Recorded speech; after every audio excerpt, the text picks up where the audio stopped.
Okay, so these are the homework problems that we went over very quickly in school today, so I'm going to go really slow now and hopefully it'll make a little bit more sense to you. So these were the two functions we had, and we had to find the area between these two regions from 0 to pi over 2. Okay, so a lot of you are confused about how would we graph this, so I'm going to go over that really slowly. Okay, so if we have y equals sine x and y equals cosine x, I'm going to just make an xy chart for each. I'm going to graph it the old-fashioned way. So we know we want to check it at 0 and pi over 2. But we're going to also have to check it somewhere in between because they're going to definitely meet. Well, let's leave it as it is now. You'll see what happens. Okay, so when x is 0, sine x is 0. And when x is 0, cosine x is 1. And now we need it at pi over 2. So we're going to use our unit circle. Okay, pi over 2 is located right here. That is the point 0, 1. And this is the cosine, this is the sine. So if we want sine of pi over 2, that's equal to 1. And cosine of pi over 2 is equal to 0. So I'm going to do these in different colors. So y equals sine x I'm going to do in red. So we have a point at 0, 0, and then we have a point at pi over 2, 1. So we'll say like right here. And I'm just going to mark this as pi over 2. Okay, and then in a different color, we use this blue, I'm going to do cosine x. So for cosine x, at x equals 0, y is 1. That's up here. And at pi over 2, y is 0, so that's here. So cosine is going to look like this, and sine is going to look like this. So since it's being in the interval from 0 to pi over 2, that means it's bordered over here at 0, and it's bordered over here at pi over 2. And we have our bow tie shape. And so we're looking for this shaded region and that shaded region. Okay, so now I'm going to erase this now that we know what our graph looks like. And we want to find the area between these curves. It's not volume, it's just area. So the formula for the area between two curves would be the integral of the top minus the bottom. Now the problem is that until it gets to this point right there, the blue is on top, but after this gray part, now the red's on top. So we have to make two intervals. We have to make one interval that goes from 0 to whatever this piece is over here, and then we're going to add to that the piece that goes from the gray part to pi over 2. Add them together and we'll have the total area. But we did talk about in class that these two pieces are symmetrical. It doesn't look like it in my picture. So if you recognize that, then you don't even need to do this part over here, because you could just do one part and then multiply it by 2. Okay, so we need to go from 0 to something. So this is the something. So how do you find where these two intersect? Well, you're going to set them equal to each other. So when is sine x equal to cosine x? That only happens one time, and that's when x equals pi over 4. So we know that right here it's pi over 4. Okay, so now I know I'm going from 0 to pi over 4. And in this case, the blue is on the top, and the blue is the cosine x. And the red is sine x. And that would be our setup. And then we're going to find the answer to that, and then we're just going to multiply it by 2. And I'm going to put the 2 there now so we don't forget about that. Okay, so we're pretending we don't have a calculator. The antiderivative of cosine x is sine x. The antiderivative of sine x is going to be cosine x, but let's just check that. So the derivative of sine is cosine, that's good. The derivative of cosine is going to be a negative cosine, which means that the negative will turn into positive, so we have to make this a positive to counterbalance that. And this is going from 0 to pi over 4. Okay, and this is all still times 2, the whole thing. Okay. So now we're going to have 2. Now we're going to plug in pi over 4 first. So we have sine of pi over 4 plus cosine of pi over 4 minus, and now we have to put 0 in there, sine of 0 plus cosine of 0.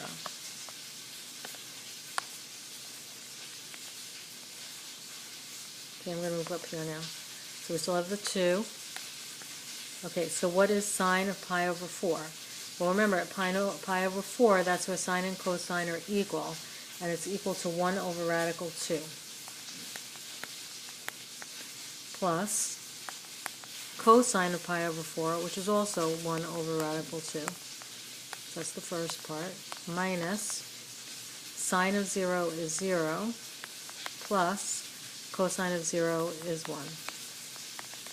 Okay, we're going to start simplifying. So we're going to get 2 over radical 2 minus 1. So you could just leave the answer like that. You could distribute the 2 if you want.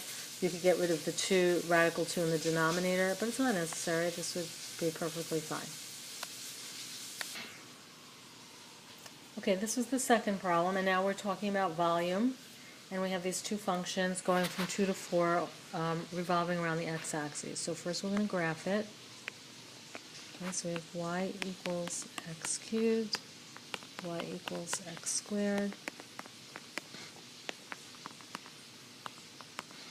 Okay, so we're going from 2 to 4. So I'm going to do 2, 3, and 4. Okay, and 2 cubed is 8, 3 cubed is 27, 4 cubed is 1664. Okay, and this will give us 4, 9, and 16. Okay, so I'm going to do y equals x cubed in red. So we're going to have 2, 8, 3, 27, 4, 64. It's going to be something like that. And then in blue, I'm going to do the x squared, which is going to be 2, 4, 3, 9, and 4, 16. So right around here. Okay, so we're cutting it off at 2, and so this is 2, and we're cutting it off at 4, and so our picture looks something like this. Okay, and that's going to revolve, get a different color, around this way. Okay, so it's going to end up down here as well. Something like that. So you're picturing like a fan, and it's revolving over like this. Okay? And now let's make some room. Okay, so the formula is going to be pi, because this is for volume, the integral from 2 to 4 of the top squared minus the bottom squared. Okay, so which one is on top? It's this red one. So that's going to be x cubed. So I'm going to just change that. It's x cubed squared. And now the bottom one is x squared squared. So I'm going to simplify. And I get that. Okay, that's going to be pretty easy to get the antiderivative.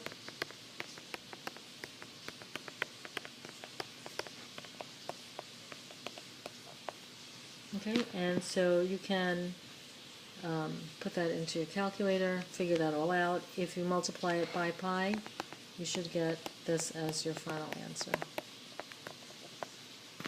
Okay, so that would probably be calculator, because doing 4 to the 7th power would be pretty annoying. Okay, this is the third one. So again, we're going to graph it.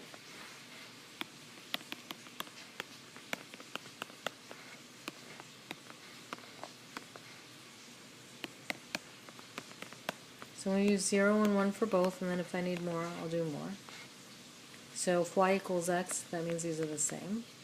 And if y equals x squared, these are the same. So since they're all the same, I need another number. So I'm going to choose a number between 0 and 1. I'm going to choose 1/2.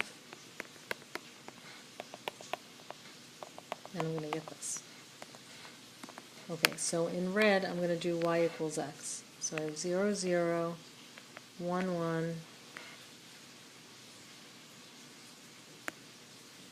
1, 1, and then 1/2, 1/2. If my stupid stylus would work. There we go. So it should just look like a line like that. Okay, and then in green, I'm going to do y equals x squared. So I have 0, 0, I have 1, 1, but now I have 1/2 and 1/4, so I'll be somewhere like over here. So I'm going to look like that. Okay, and that's the piece. So you can see that the red is the top, so I'm going to mark that as the top, and the green is the bottom.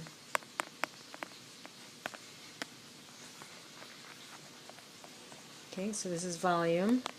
So for volume, it's going to be pi, the integral from 0 to 1, the top, which is the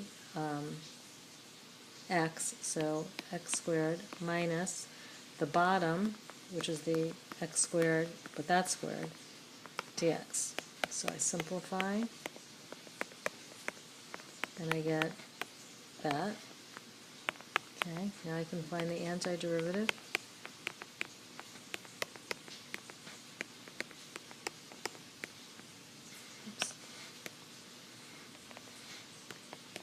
And this would be a non-calculator question because these numbers are pretty easy to work with. So you get pi. First we're going to put 1 in there. We get 1/3 minus 1/5. And then minus whatever happens when you put 0 in there, but you could see you would just get 0. So if we find a common denominator of 15,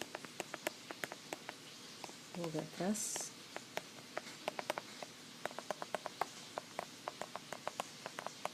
And that's your answer, 2 pi over 15.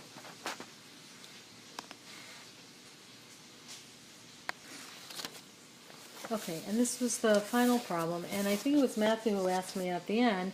He said, couldn't I just solve for x and then show that there is a solution?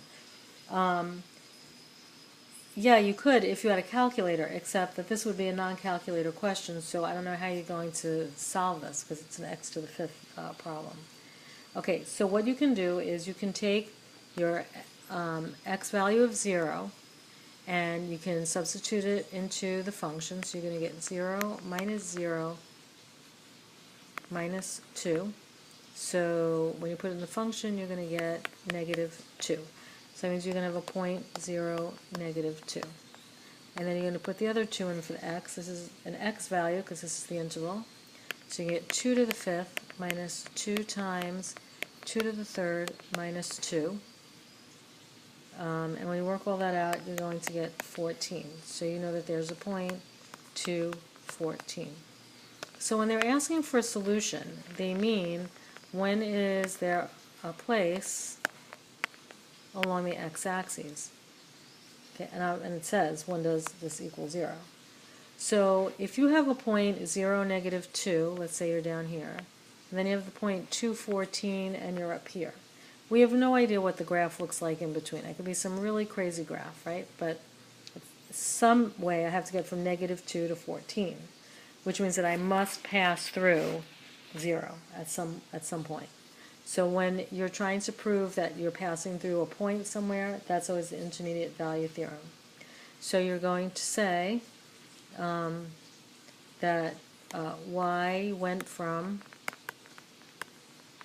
negative 2 to 14. So it had to pass through y equals 0, but I have to add something important. You'd have to say because it's continuous. Okay, how would you know that this is continuous? Because it's an x to the 5th. There's nothing here that would make this not continuous.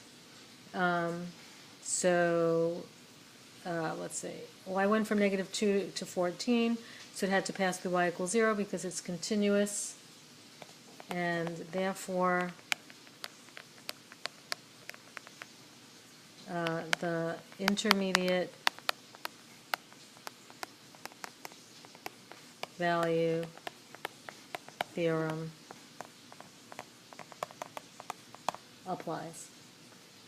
Because the intermediate value theorem says that if you have a function that is continuous between a and b, that there must be at least one value c that would be between that a and b. Okay, and that completes that set part of the homework.